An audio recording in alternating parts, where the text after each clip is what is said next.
রাজশাহীতে ফুটপাতের পর এবার দখল হচ্ছে সড়কের বেশিরভাগ অংশ। দখল হওয়া এসব সড়ক ও ফুটপাত থেকে নিয়মিত খাজনা আদায় করছে সিটি কর্পোরেশন। ব্যবসায়ীদের দাবি, খাজনা নিতে সিটি কর্পোরেশন রসিদ দিচ্ছে তাদের। শুধু সিটি কর্পোরেশনকে দিই, ওরা ডাক করে নেয়, রেগুলার 10 টাকা রিসিভ দিয়ে নেয়। যদি আমরা গাড়ি রাখি এখানে, তাহলে গার্ডকে আমাদের সেফটির জন্য 50 টাকা করে দিতে হয়। পুলিশের অফিসার আসে, তখন একটু আমাদেরকে বলে যায় যে ভাই একবেলা একটু বন্ধ রাখেন, কাল থেকে খুলেন। সিটি কর্পোরেশন থেকে একটা 10 টাকার একটা রসিদ দিয়ে 10 টাকা নিয়ে যায়। কিসের রসিদ এটা আমরা জানি না। এ বিষয়ে কথা বলতে রাজি হননি সিটি কর্পোরেশনের প্রশাসক সহ ঊর্ধ্বতন কর্মকর্তারা।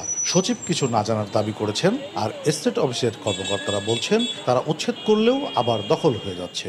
এই বিষয়টা আসলে আমি জানি না, 1 নম্বর কথা। 2 নম্বর কথা হচ্ছে এই বিষয়গুলো নিয়ে আপনি একটু সিও স্যারের সাথে কাইন্ডলি কথা বলেন। বর্তমানে আমাদের এখানে স্থায়ী ম্যাজিস্ট্রেট নাই। যে ফুটপাতগুলো আপনার অবৈধভাবে দখল হয়েছে, দোকানপাট ব্যবসা বাণিজ্য করছে, এগুলো তো আমাদের সামনে ঘরে অভিযান করবো, সেটা পরিকল্পনা আছে। মহানগর পুলিশ বলছে ফুটপাত ও সড়ক দখলমুক্ত করতে তারা চেষ্টা করছেন। হকারদের নির্ধারিত স্থানে বসাতে চিঠি দেওয়া হয়েছে সিটি কর্পোরেশনকে। ইতিমধ্যে বেশ কিছু হকার আমাদের প্রতিনিয়ত উচ্ছেদ হয়, আমাদের মেডিকেলের সামনে থেকে আমরা উচ্ছেদ করি। আমাদের এখানে যে সাহেববাজার এলাকা থেকে হকারদেরকে আমরা সরাই। সিটি কর্পোরেশনের নির্মাণ করা 119 কিলোমিটার ফুটপাতে চলাচল করতে পারেন না নাগরিকরা। দ্রুত উচ্ছেদের দাবি জানিয়েছেন নাগরিক নেতারা।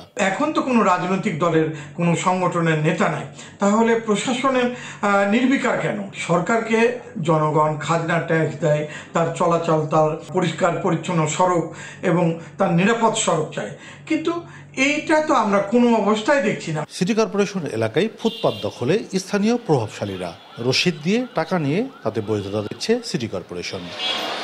কাজী শাহেদ, দেশ টিভি, রাজশাহী।